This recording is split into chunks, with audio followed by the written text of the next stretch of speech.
nya busamata jamatera gahe ndanamanyagwa adutwaye uw'ingenzi bakobwa aduteye agahinda. Uramutse usanze umugabo akakubuza kuririmba byitwara mute? Ntabwo namushaka. Oya wamaze kugerayo arakubwira ati ngiyewe kuririmba no ndashaka kubirambika ku ruhande ukashaka ibindi bintu ukora. Yaba memuki nahita naho. Ahita mwanga nkita. Ngo yaba memukiye cyane sinzi nimba nashobora kubana nawe. Wa divorce. Yego. Naho yabimbwiye kandi we yari mukuru. We yari ga senior 4. Urumva yari mukuru cyane kubikubwira ari n'ubwa mbere biba bigoye kwemera ufite n'ubwoba. Bwabwikize. Ubwoba bwabyo. Byarangiye umwemereye byarangiye umwangiye. Naramwemereye.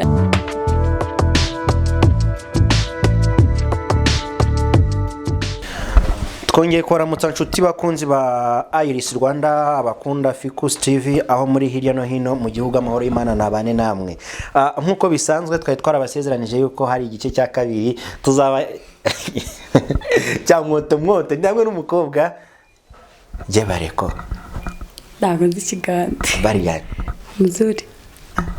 Weko bie. Tuseme mu lugha ya Kiswahili. Oya. Kinyarwanda. How are you? I'm fine. Wavuga how are you? How are you? Avuga how are you? Okay. Tugenga bazungu. Are you okay? I'm okay.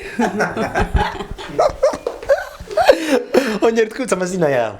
Amazina yanjye nitwa Sangwa Darlene. Sasa Darlene ivuge mu buryo bwa gihanzi.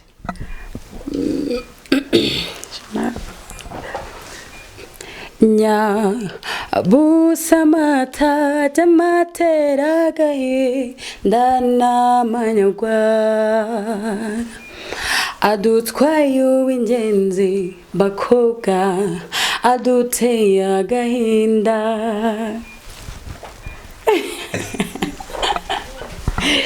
Ara tufite ijwi ryiza. Murakoze. No wa mbere ukubwiye. Oya. Nawe byiziho. Nawe ndabizi. Uri na mwiza. Murakoze. Urabizi se? Oya ibyo nabyenze. Ako ntabwo ndo wa mbere ukubwiye kuri mwiza. Ndawe. Yego na mama wanjye yarabibwiye. Na mama wawe. Nyuma ya mama wawe. N'abandi. Mbere ko umusora gutereta. Ni irihe jambo ryiza amanza kukubwira rikurya umutima? Naryo. Abase baje bagutereta. Mbere yawe. Ni irihe jambo yagiye amanza kukubwira rikakurya umutima? Ubuse ijambo yambwira naryo. Ni irihe jambo ryiza wigeze wumva rikaryohera amatwi yawe? Ijambo ryiza. Umuntu wabagasha konereta yambwira. Shana aryo ko yose mba narayumvise mama ambwira ngo arankunda akambwira ngo ndi mwiza urumva ntaryo. First boyfriend akubwira ngo aragukunda wamusubije iki byakugendekeye bite wari mu wakangaye? Nari uwa mbere nari sinawani. Tangiye gukundana n'umu wa mbere. Yego. Naho yabimbwiye kandi we yari mukuru. We yari ga senior 4. Urumva yari mukuru cyane kubikubwira ari n'ubwa mbere biba bigoye kwemera ufite n'ubwoba. Bwabwikize. Ubwoba bwabyo. Byarangiye umwemereye byarangiye umwangiye. Naramwemereye ariko nyine nkajya nkunda kumukwepa kubera aba ari ibintu nyine utamenyereye. Umaze kumwansiye wumvaga kwiteretera. Oya. Oya pe. Nagiye urahura n'umukobwa cyangwa n'umusore ukavutiye wow uyu ni crush yanjye pe uyu musore ni mwiza icyampa kambera nk'umugabo ntabwo byari byakubaho? Bibaho. Ako nyine ugaceceka. Asa yuvuga. Bimaze kukonka kangahe? Ntabwo ari kenshi byambayeho rimwe. Bimbayeho uwo muntu namwe ndamukunda nawe yankunze turakundana nyine ndabimubwiye nyuma twamenyanye mbere. Njye mbona muri filime none n'ukuri. N'ukuri. Amafilme reka bavuga ibintu bibaho kandi biri byo. Ushize waratubwiye ngo nta mu boyfriend ufite, uyu munsi wa none umwe mu bantu runaka mu cameraman hari arahagurutse araje ati Darlene ndagukunda, ateye n'ivi, wabigenza ute? ahise atera ivi ndanze, ntabwo nabyemera. Ntabwo nabyemera.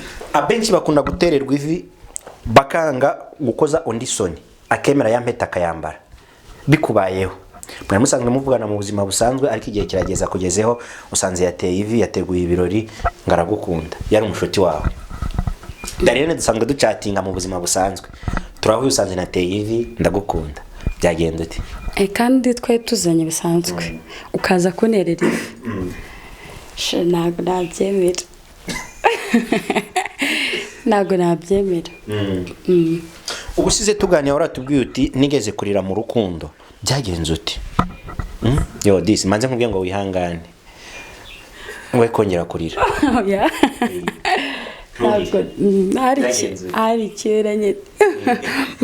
Byagenze shabusubu nakubwira iki, byari ibintu bya hashize igihe. Ni umuntu twakundanaga ariko nyine aba kure yanjye, nyine nkajya mukumbura tukavugana kuri telefone nyine nkarira.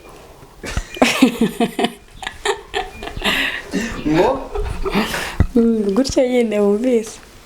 Ntapfuye iki? Ntabwo twashwanye. Muracyari kumwe? Oya, ntabwo akibe mu Rwanda, yaragiye. Muri mwakundanaga ari kure? Oya, yabaga i Kigali. Yego. Urumva nyine kubera kumukumbura kavugana kuri telefone nyine dukurira namukunda. No kuvuga ngo mu buzima busanzwe romantique. Yes. Umugabo wawe washatse cyangwa se umusheri wawe wabonye muri kumwe ni mushya wenda cyangwa se mugiye kwana nk'umugabo n'umugore, umugabo wawe wumva uzamufata ute? Nzamufata neza. Gute? Nyine nzamufata neza cyane, nzamukunda, icyo ni icyambere. Ibyo yifuza byose mwumvire, nyine nzamukunda, nzamutetesha. Uzagira nzamutetesha. Darlene, usanze umugabo ibyo wari witeze si byo ubonye, ibyo yakweretse inyuma ntago ari byo akweretse mu gihe mumaze kubana, urwo rugo warubamo cyangwa wakora divorce? Ankunda ariko ankunda narubamo. Ni ikihe kintu cyatuma utandukana n'umugabo wawe mu gihe wafashe icyemezo cyo kubana nawe? Ikintu cyatuma dutandukana cyetse yaciye nk'inyuma nk'inshuro nk'icumi. Kubera ko yabikora rimwe nkamwihanganira, kabiri gatatu, ariko nyine zirenze izo nshuro zose ahita mbona katazahinduka, tugahita dutandukana. Bikunda alright, bikunda kubaho abakobwa benshi bakabesha abasore bakundana bya nyabyo bafite na gahunda yo kubana ngo ni isugi. Ariko rimwe na rimwe yamara kumutwara mu ijoro rya mbere, icyo kintu abenshi ngo bagashwana bagipfuye. Ibyo bintu bifata ute? Ibyo bintu bifata ute? Nyine ni ukubeshya nyine. Kubeshya umuntu mukundana, kandi urumva iyo hageze ku rwego rwo kubana n'umuntu biba ari ikintu gikomeye. Ubundi baravanga urukundo, imibonano mpuzabitsina ni ikimenyetso gikomeye cy'urukundo. Kubashakanye, kubatarashakana ntabwo tubyemerewe. Nge ntabwo mbyemerewe nawe ntubyemerewe, ariko birakorwa. None byarakozwe, ubishe sheri wawe. Sheri wawe mukoze ubukwe mu ijoro rya mbere, asanze utari isugi. Nge ntabwo namubeshya. Ariko nyine ababikora ntabwo ari byo. Byagendete biramutse bikubaye waramubeshye? Ntabwo byambaho. Twihanganisha abagabo bibaho ugasanga umuntu yarakubeshye ngo ni isugi, ariko mwajya kuburira ku munsi wa mbere bukarara mwari kurira n'undi ari kurira kubera icyo kintu cyo kuba yarakubeshye. Nuwe muntu mwakundanye, mu bantu mwakundanye yakundanye n'abasore batatu wicuza kwa waramenyanye nawe n'igihe wamutakaje? Muvuge? Oya, ntushaka kutubwira igihe mwakundaniye mu gihe ni umuntu nakundanye nawe 2018. Mwapfuye iki sasa kubye ko wavuga uti uyu muntu muri mind yanjye namanaguyemo ari mu bantu ntekereza nkumva ko igihe cyanjye nagitakaje? Twapfuye ingeso ze zitari nziza. Ufite ingeso nziza? ndagerageza. Ubundi Darlene ni muntu ki akunda iki yangiki? Nkunda iki mu bujyanye n'iki? Ntago na ndibuje specific. Ukunda iki wangiki? Nkunda iki? Okay, kaduhere wangiki. Nanga iki ibintu byose bibida byago. Ukunda iki? Nkunda abantu. Wanga umuntu umeze ute mu mico yawe ukavuga uti umuntu uteye gutya sinahuza nawe, wanga umuntu umeze ute? Nanga umuntu wese tutahuza ntago mukunda. Darlene ni umunyabwenge, ni umuswari mo hagati, ateye ate? Darlene ni umunyabwenge. Umukobwa ufite ibiro? Ibiro 70. Ubigejejeyo? Ameruka aribyo mfite. Ukora siporo ngo bigabanuke? Ndakeka byaragabanutse. Urabishakaga cyangwa ushaka kubyongera? Ntabwo nshaka ko bigabanuka cyane, nanone ntabwo nshaka ko byiyongera. Abakobwa muri tayi imwe baba bifuza abagabo bananutse. Urasukeneye nka Daidosi? Ni hafi hariya. Amani wadukubitiyeho hip hop. Ayiwe hip hop nawe nkubeshye. Twagiye na R&B. Twagiye na Afrobeat.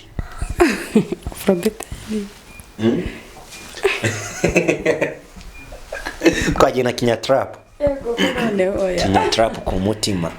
Byabyanze. Zamuke n'akarimba kamwe nta kibazo. Kayirembo. Kambarira imbere aka gospel. Twagiye. Gatero kamwe konyine. Nubwo amagambo yanjye ataba menshi, shimwe Mana kuko ndamahoro, mutima wanjye himbaza iyo Mana, unezerwe kuko ndamahoro. Urifuza kujya muri studio ryari? Urifuza kuba abantu bakubona ushize hanze indirimbo yawe ryari? Studio zihoramo. Oya, uzihoramo kuririmba iz'abandi zitari zawe? Nuko narabisha. Ntago ndabishaka cyane, ako nyine ndabyifuza vuba. Niye mpamvu ituma utarashyira hanze indirimbo yawe? Hari uduteze amatwi ashobora kuvuga ati ura mwana w'umukobwa afite impano, ndashaka kumufasha akaba yajya muri studio, icyo gikorwa akaba yagikora. Ese wowe ubwawe urifuza kuba washye, niye mpamvu ituma udashyira hanze indirimbo? Impamvu ntarayikora nyine urumva ni ubushobozi bitewe n'ahantu umuntu aba ashaka gukorera no kugira ngo ibihangano byawe bize bitandukanye n'iby'abandi. Yego, ngo ukeneye umwimerere wawe kandi bisaba ubushobozi cyane. Ujye wifuza gukora yabihagaze ku mafaranga angahe? Ntabwo nzi ngo ihagaze kuri angahe, ahubwo numva nifuza gukorera nko kwa Element, kwa Clement, nkaho nyine rumva ntabwo nzi amafaranga baca. Kwa Clement indirimbo ihagaze mu 300, Element nayo ni muri 300 ya audio. Urandika indirimbo? Yego. Watangiye kwandika izawe se cyangwa still cyane muri wa mujyo w'abandi? Ni iby'abandi. Umuntu ukeneye Darlene yamusanga ku zihe mbuga nkoranyambaga? Darlene, Facebook, Instagram, WhatsApp, sindi zose amazina nkoresha yose nisanga Darlene nyine bisanzwe. Ubu ubonye umuntu akagusapotinga kujya muri studio bwaca wagezemo cyangwa? Nagenda niruka. Nemo duteze amatwi nahanyu nahange kugira ngo dushyigikire Darlene ejo twumva indirimbo ye yasohoye cyangwa se yashize hanze kugira ngo ajye mu mubare w'abahanzi ave mu mubare w'ababekasi. Umuntu ukomeye waririmbiye kuri mikoro ari uruko mu backingira bava no ku backing nindi umuhanzi? Umuhanzi ukomeye na bekinze ni Pasi Bizimana. Yari mu gitaramo hano kuri Fatima. Yego.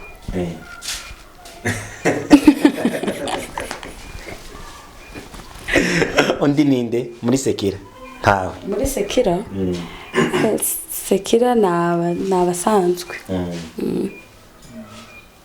dore mu buzima busanzwe nubwo nakikubajije ngira ngo nkunda iki dusoze. Nkunda iki?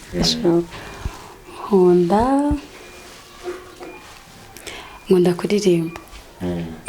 Umva ari bwo bwaba ubuzima bwawe bwose? Bikunda. Uramutse usanze umugabo akakubuza kuririmba wabyitwaramo ute? Ntabwo namushaka. Oya, wamaze kugerayo arakubwira ati ngewe kuririmba no ndashaka kubirambika ku ruhande ukashaka ibindi bintu ukora. Yaba memuki nahita naho ahita mwanga nkita ngo yaba memukiye cyane sinzi nimba nashobora kubana nawe. wa divorce. Yego. Umugabo mu nzozi zawe ni umugabo umeze ute? Umugabo mu nzozi zanjye ni umugabo ukunda Imana, ukunda abantu, ukunda gufasha, ukunda no kuririmba kandi unabizi. Ushobora kumbaza ikibazo kimwe ushaka? Kubaza? So nkubaza iki? Ikibazo nakubaza kuza kubajoyininga nyine kuza mu kirere cy'urukundo bisaba iki? Baza ikindi. Oya kandi nikubaza. Nshuti bakunze mwaduteze amatwi kuri Iris Rwanda TV, abaduteze amatwi kuri Ficus TV. Ubundi Ficus bivuga iki? Ficus ni igiti kivamwo amata. Hari ibiti bigira icyo bita amata. Rero dufite channel yaka bitwa Ficus, wajyaho ugakora subscribe, ugakora like, share na comment. Amakuru yacu akakugeraho kugiye kuva kwa mbere kweza kundi wa mbere tuba updatinga, tuba tubahereza ibiganiro, tuba tubahereza show. Nk'iyi show y'uyu munsi wa none iki cyana marabona ko kimeze neza. Hata ntumeze neza. Biziwe n'abari kumbona. Aho tuntu two mu matwi bura ntitwa turi kubusakuriza. Oya ntabwo ziri kuvuga kubera turi kuvugana. Ni impano wahawe na sheri wawe? Oya. Telefone? Narabyeguriye. Ibintu wambaye hano byose kuva ku nzara kweza hejuru. Ikintu bakuguremo ni iki? Nta na kimwe. Ntutubeshye. Ongera urebe ibintu wambaye. Nta na kimwe. Byose njye babyeguriye. Nibyo?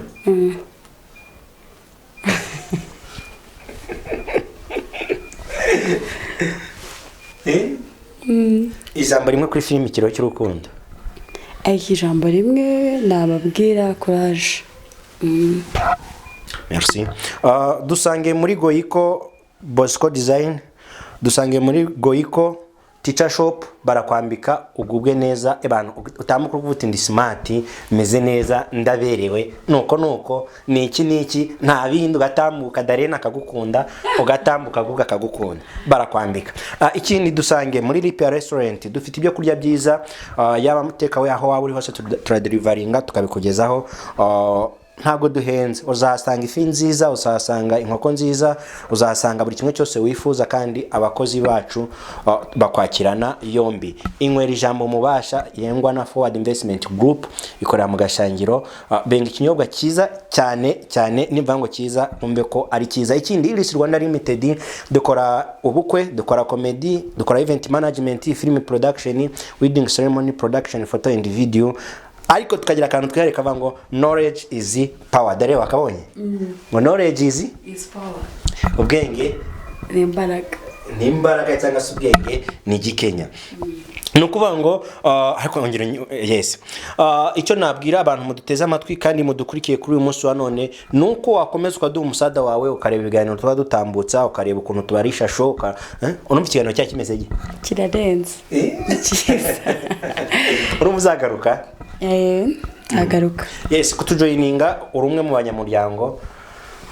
Numara kuhimba indirimbo yawe amaze kuyihimba uzatubwiye tugufashe kugera muri studio. Yego murakoze. Mahoro y'Imana abane namwe.